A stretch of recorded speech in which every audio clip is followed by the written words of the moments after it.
Well, we have seen the use of if-else in previous sessions. In this session, we're going to talk more about how we use the shorthand if-else statement, also commonly known as ternary operator.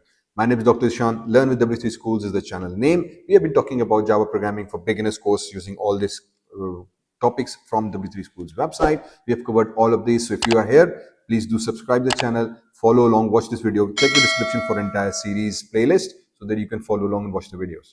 Let's begin. So we have shorthand if else as well, okay, which is some more commonly known as the ternary operator. I actually don't like it, but people tend to do it. They used to use it. The way it works is that we use a variable. Um, I'll talk about this later on. So basically, what is it evaluates an expression. If it's true, this part gets executed, separated by a comma, else this part gets executed.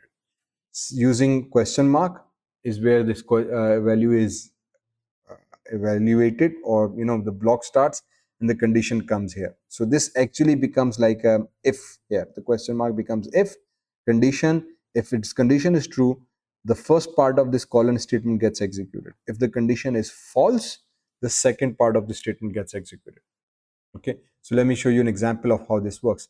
So for example, we have this statement here.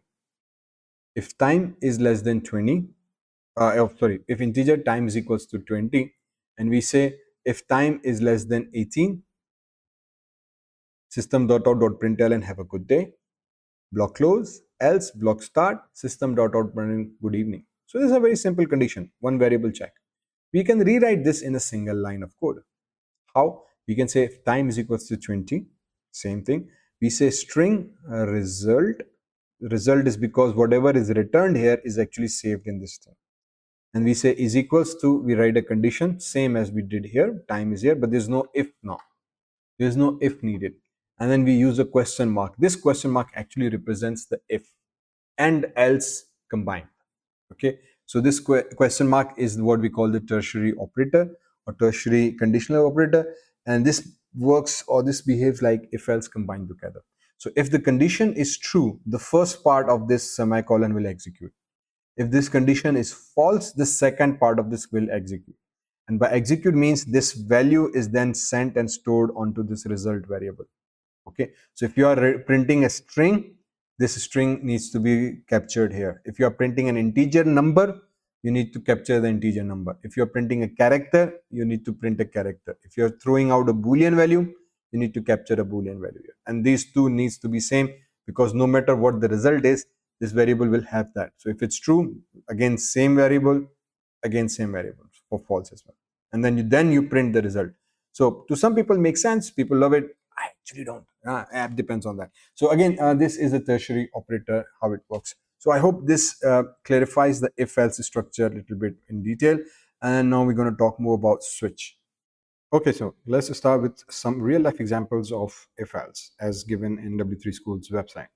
Now, as per W3Schools website, these are some simple tasks. I will go through them, and then I will let you know on some of my own tasks that you can do.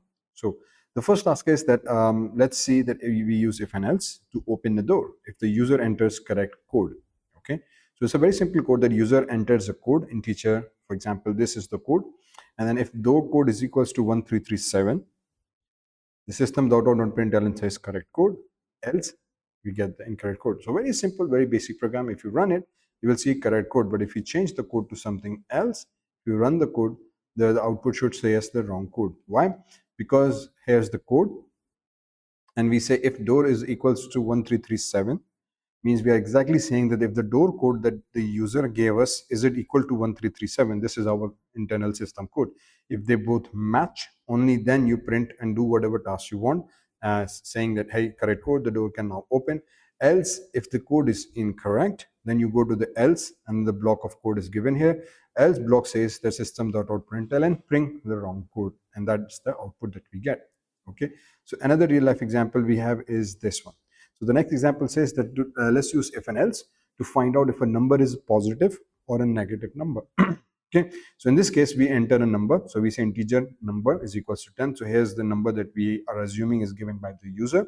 I will show you later on how we can take the user input in Java as well, because somehow W3Schools has not mentioned that up to this point. So I will let you know on this special secret.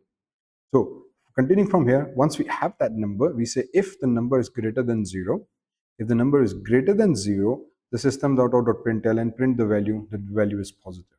Okay, so simple if else. So we basically use this if to do the evaluation and of the expression, evaluation of a certain condition.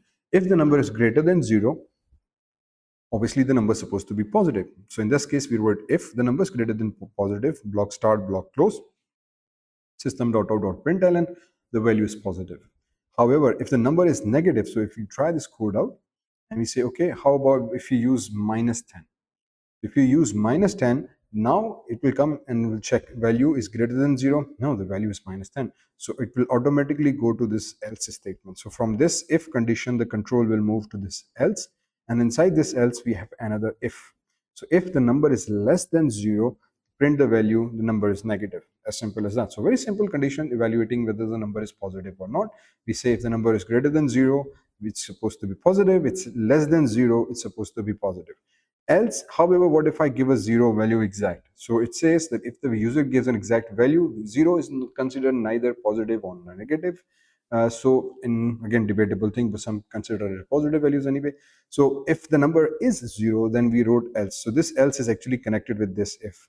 So after if this if becomes false, then the control will go to this else, and this else will say just print that hey, the number is 0.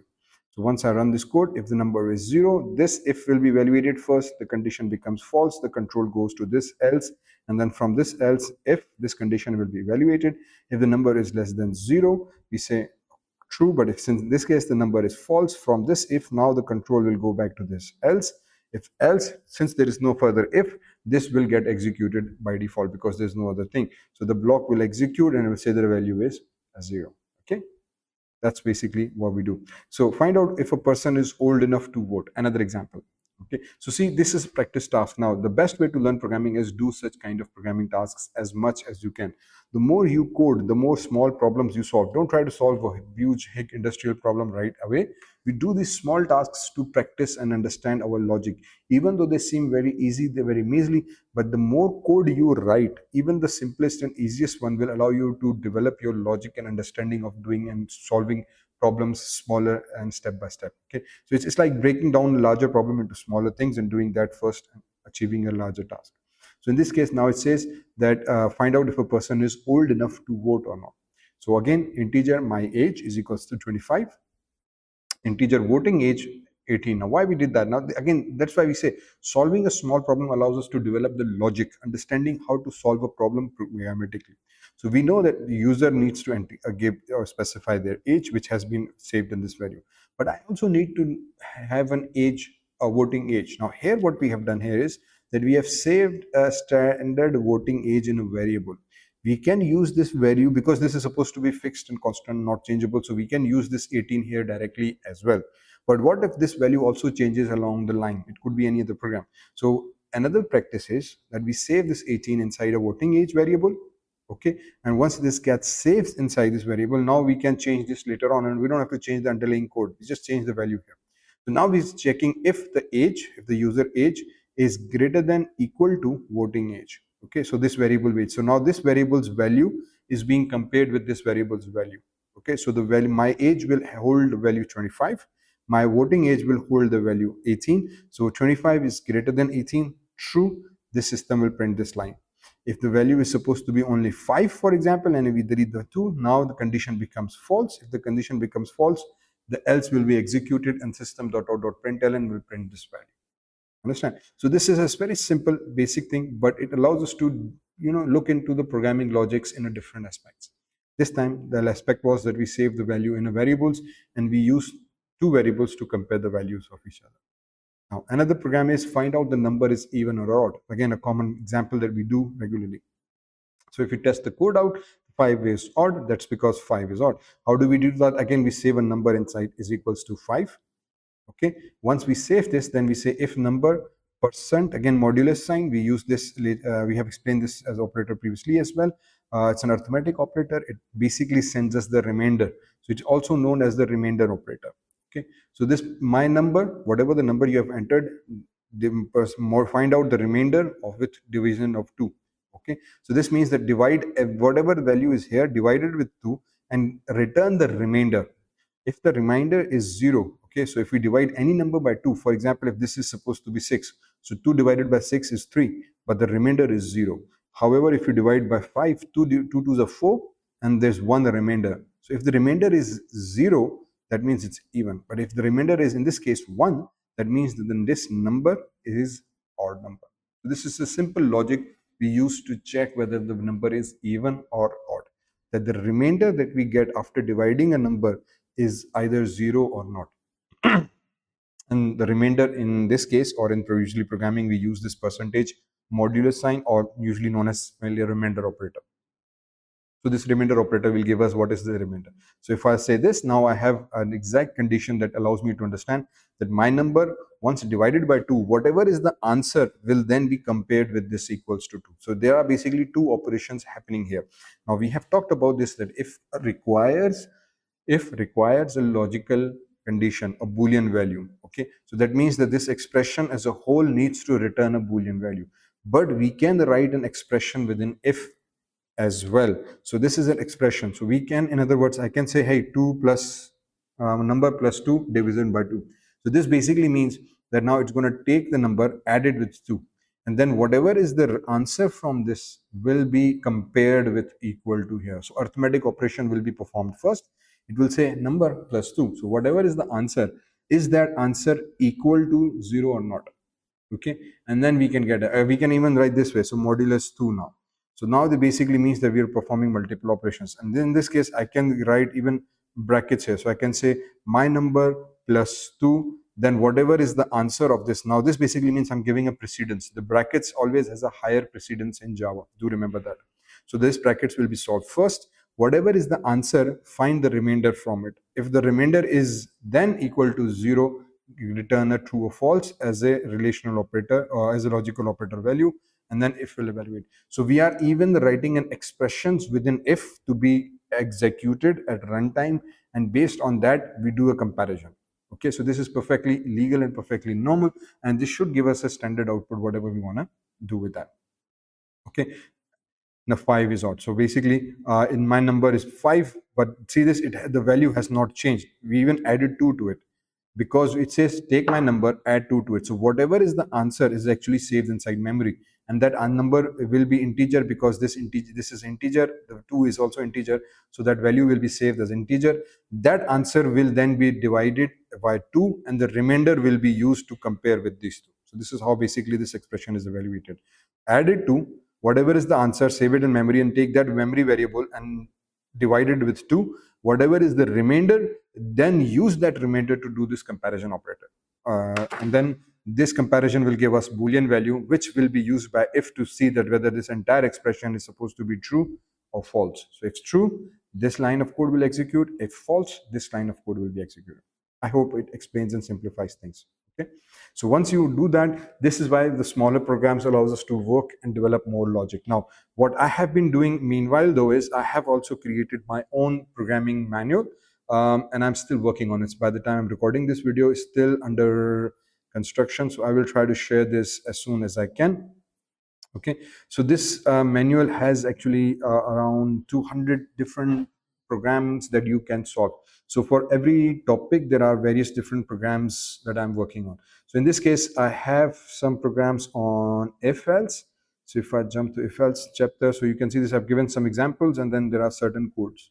So for example, if you consider an electric unit more than 300, then you have to pay a surcharge of 10% of additional units. Write a program to determine whether you have to pay a surcharge or not. If yes, then print the total amount of bill. So this is a very simple real world example. Okay, that if you have consumed total 300 of electric units, now you have to pay 10%, 300 or more. Okay, 300 or more, then you have to pay 10% extra charge. So we need to write a program to do that. So this is task number 1. Similarly, there's another task here that if your salary is more than 10,000, you are owning a car, then you are belong to an executive grade. So now there are two things that we need to do. Is your salary 10,000, more than 2,000, and if you're owning a car, you belong to executive grade. But if you're not owning a car, then you are simply an officer level. So just determining which category you belong to based on your salary and the car and so on and so forth. So again, simple if else program that you can do to run the code. Similarly, again, so there are many tasks that you can do in this book, in this lab practical handbook. And as I said, hopefully in short time I will complete this and share the link in the description. So if you're still watching, do come back to check, and I will complete and let the link down so you can download and work on this lab manual.